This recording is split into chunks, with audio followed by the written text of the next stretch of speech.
Welcome to Knowledge News Tagalog with Javier Dori. Thank you to our subscribers and viewers. Before we get started, please subscribe to our channel and press this bell icon so that you can get latest video notification. Nasigurado mag-enjoy ka. Pag-uusapan natin ngayon ang 6 na kasalanan ng ABS-CBN sa taong bayan. Samahan mo ako at sa video na ito, ibabahagi ko sa iyo ang mga natuklasan kong kaalaman galing sa mga eksperto. Ready ka na ba? Simulan na natin.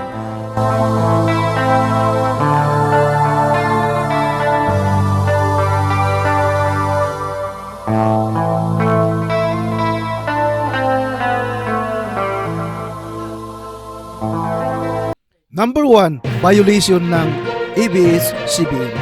Franchise over 50 years.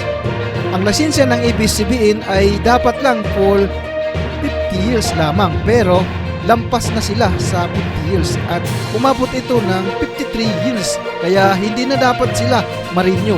Ito ang sinabi ni Congressman Marcolita. Pakinggan po natin ang sinabi niya.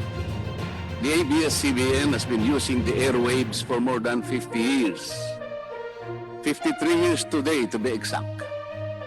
Our Constitution says that Congress can grant a franchise of up to 50 years only. Malinaw na malinaw po ang batas natin na good for 50 years lang. Kaya ang dapat i-apply nila ay bagong prangkisa, hindi renewal. Number 2 violation, foreign ownership. Dating may-ari ng ABS-CBN na si Gabby Lopez ay isang Amerikano o foreigner. Noong panahon, nirehistro nila ito sa Pilipinas. Malinaw sa ating saligang batas ang foreigner na hindi pwedeng magmamay-ari ng kahit anumang media company sa bansa. Ito ang sinabi ni Congressman Marcolita. Congress should deny the franchise application of ABS-CBN for its clear violation of the Constitution, requiring 100% Filipino ownership and management of mass media companies. ABS-CBN's former president, Mr. Eugenio Gabby Lopez III, was an American citizen when he took the helm of the company in 1986 as director, then president, and then chairman in the later years. It was only in 2000 that he petitioned for recognition of Filipino citizenship and was issued a certificate of recognition as a Filipino citizen in 2002. Number 3, violation. Unfair labor practice. It committed unfair labor practices, which consequently denied its employees the benefits required by law to be provided to all employees. Malinaw po sa labor code na dapat kung anong ginagawa ng isang empleyado, ginagawa din ng isang kontraktor. Na dapat itong kontraktor na ito ay gawin regular employee. Sa madaling salita, ang trabaho nila pang-regular, samantala ang status nila ay hindi regular. Isang halimbawa po dito ay ang asunto na isinampa ng halos 100 o mahigit sa 100 manggagawa ng ABS-CBN sa National Labor Relations Commission o NLRC dahil sa pagtanggal sa kanila dahil sila raw ay mga talents lamang at hindi mga regular na empleyado. Nanalo po ang mga manggagawa sa NLRC at maging sa Court of Appeals.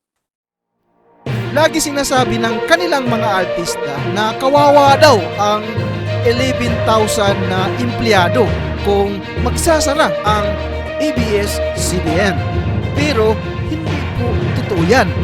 Napagkaalaman ni Congressman Marcolita, ang totoong empleyado lamang ay May 2,661 lamang. 2,661 ang mga regular na empleyado nito. Ang karamihan po o mahigit na 8,500 na kawani ng ABS-CBN ay tinagurian nilang independent contractors or talents, project workers at contractuals lamang kahit na pang-regular na empleyo ang trabaho nila. Ayon po sa ating labor code, kapag pang-regular ang tungkulin ng isang manggagawa, dapat siyang gawing regular employee. Number 4, violation. Political bias. Kung natatandaan ninyo ang isang komersyal na ginawa ni Trillanes kung saan siniraan niya si Presidente Duterte ay noong kandidato pa lamang sa pagkapangulo. Gumamit si Trillanes ng bata. It is also a matter of record that ABS-CBN failed to air some of President Duterte's political advertisements during the 2016 campaign period despite receiving the payment for said political ads. Ang masakit po dito, kung hindi pa sila pinigilan ng korte sa pamamagitan ng isang TRO, ay nakahanda na palang ipalabas ng ABS-CBN sa bisperas mismo ng pagtatapos ng campaign period ng 2016 presidential elections. Ang mga anti-Duterte advertisements na binayaran ng isang dating senador, sinadya ang timing para hindi bigyan ng pagkakataong makasagot pa si Mayor Duterte na noon ay kandidato bilang presidente. Number 5, violation. Multiple channels on one franchise.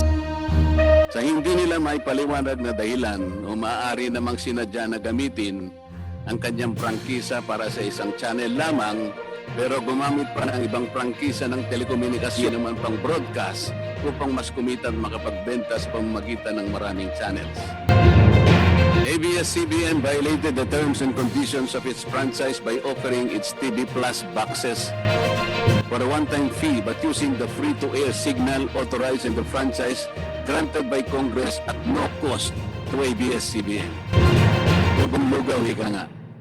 But this practice of ABS-CBN without permission from Congress or the National Telecommunication Commission is killing the cable industry, which depends on monthly-based subscription of its clientele. At bukod po sa pagbebenta ng TV Plus box sa publiko, sa Kapamilya Box Office Channel na nakapaloob dito, ay nagawa pang maningil ang ABS-CBN sa bawat pelikulang gustong mapanood ng publiko sa KBO Channel. Ibinenta na nga ang TV Plus box, ibinenta pa rin ang mga palabas na pwedeng mapanood sa TV Plus box. Dobleng tubong lugaw na po ito.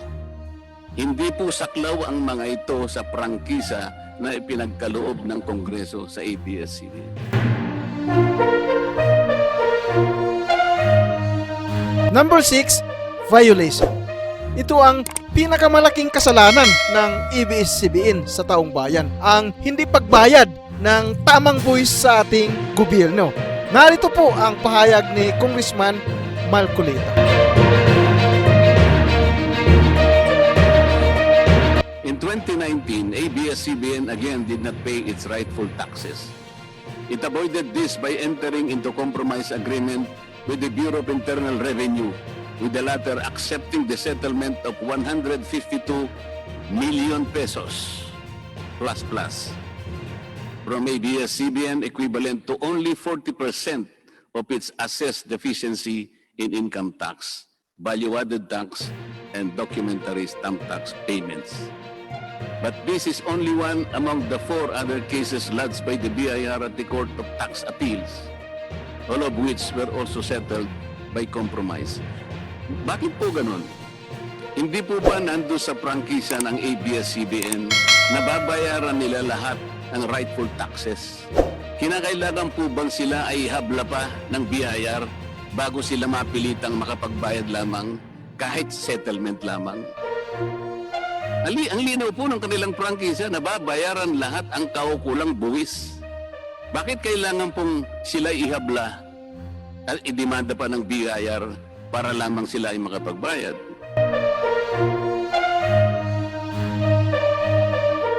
Alin sa 6 na yan ang pinakamabigat na kasalanan ng ABS-CBN?